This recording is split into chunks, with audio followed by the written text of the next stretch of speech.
ตัวนี้มีที่เตะกาดิลำกายรูทาปีเลี้ยจับปังหัวเต้านากาดิหิน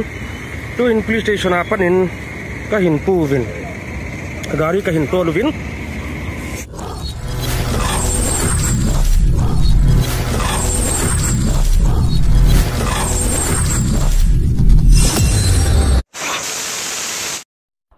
मैं आमदा कईगुम अमदंग सेंगदोकचगे नाय वीडियो से नमजबने ngasi जून की तांग 13 मंदे नुमित सिदा चुचामपुर दा एम्बुस की प्रॉब्लम हम थोक माले एम्बुस अमदा मी खरा सीबा अदुदैदा क्रेटा अंगौबा मचुगी रजिस्ट्रेशन नंबर MN01AG 9187 ओनर की ममिंग ने MD तमिजुद्दीन न लैबा अदुंबा गाड़ी अमा चेनबा गाड़ी अमा यावबगी अदुंबा ममी खरा उरे अदुगा हाइरिबा पोटसी ममी दो इमेज सिंग अदुंबा पिक्चर वीडियो सिंग दो सिनरगा सोशल मीडिया दा अखोइगे मैतै अमसुंग पांगन की मरकता कम्युनल टेंशन सागत पे याबो मोंग द डिस्कशन फालतू की डिस्कशन मैम तौबो याबो तौनरे अदु सिगी मतांग द कईगुम खरा हाइजगेन गन तौबने अदा असेंगबदि गाड़ी से गाड़ी की दो मखोइना नंबर दो मिस यूज तौबने गाड़ी डुप्लीकेट गाड़ी है तारे मखोइना तो सिनरिबा गाड़ी दो डुप्लीकेट गाड़ी ने हाइरिबा क्रेटा गाड़ी असी आई इसाना सिजनरंबा आई इसाना सिजनबा गाड़ी ने आई इपागी ममिंग द लैबा रजिस्ट्रेशन ओनर की ममिंग से MD तमिजुद्दीन न लैबा अदो यामना लाइबक थिबा थोदोगम 2024 की सेप्टेम्बर तांग 13 दा गाड़ी से एक्सीडेंट थोक्तना याम साथीने एक्सीडेंट थोक्तना अदो सेमदना चाही एमगी मया से लेरकपदगी हंदकते कुइदना गाड़ी से सेमननबाना वर्कशॉप त पीरगा गाड़ी से हौजे वर्कशॉप त सेमी गाड़ी से हौजे वर्कशॉप त सिगाइरगा सेमगतपनिना तौरीबा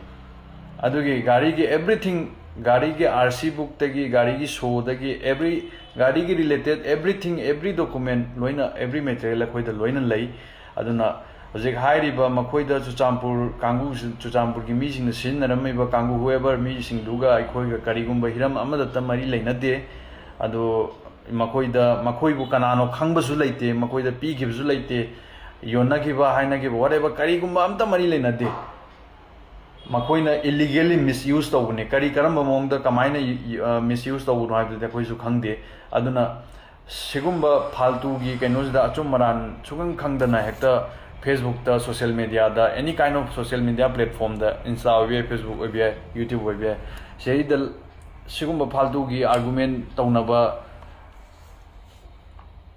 पंगलाव लाउनबा पंगांगांगनबा वकाई थिंगाई तौबे याबा पोछि तौबिगनो अदुगा मरु ओइना स्पेशली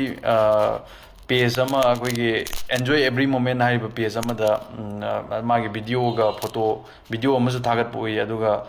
फोटो कैप्शन पीरगा साइट अदु अदा तौरगा थागत पोइ मदु लौथोक पियु कैसु नतबा फालतू दे इशू थोंना नमने वाथी वारेमने अदु मतम मांगना नबने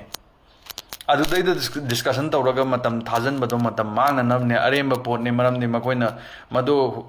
मखोइना हुरालगा लोन इलीगल ओइबो वे द तौबनेबा हाइरिबा गाड़ी असेम गाड़ी दो हुजिक लैरी गाड़ी दो सेमीबा गाड़ी दो वर्कशॉप द लैरीबा को मांगद्री अदुना लोइना इवन मसिदैदा इन्वेस्टिगेशन दरकार ओइरगसु अदु मखा ताना तौबा गे अखोइ लोइना रेडी दा दुम अखोइ कोऑपरेट तौगनी लोइना everything we are ready for that अदु मैम सिगी पोचे लैपटॉप आदि फालतू के आर्गुमेंट से लेपियो हुन्नब कमेंट द करिदा अदुदा दादा हुन्नब लेपियो अदुगा सी वीडियोस जो शेयर तौबियो सो दैट आदि सुम कशनतब मैटर मसाज द वकाई थिंगाई तौरगा लेबा काइबे याबा इशू सागतपे याबा थबक तौननब अरेम मी मैम लेरे मोइसिंग दो अदुदगी कन्ननब अमता वीडियोस खा शेयर तौबियो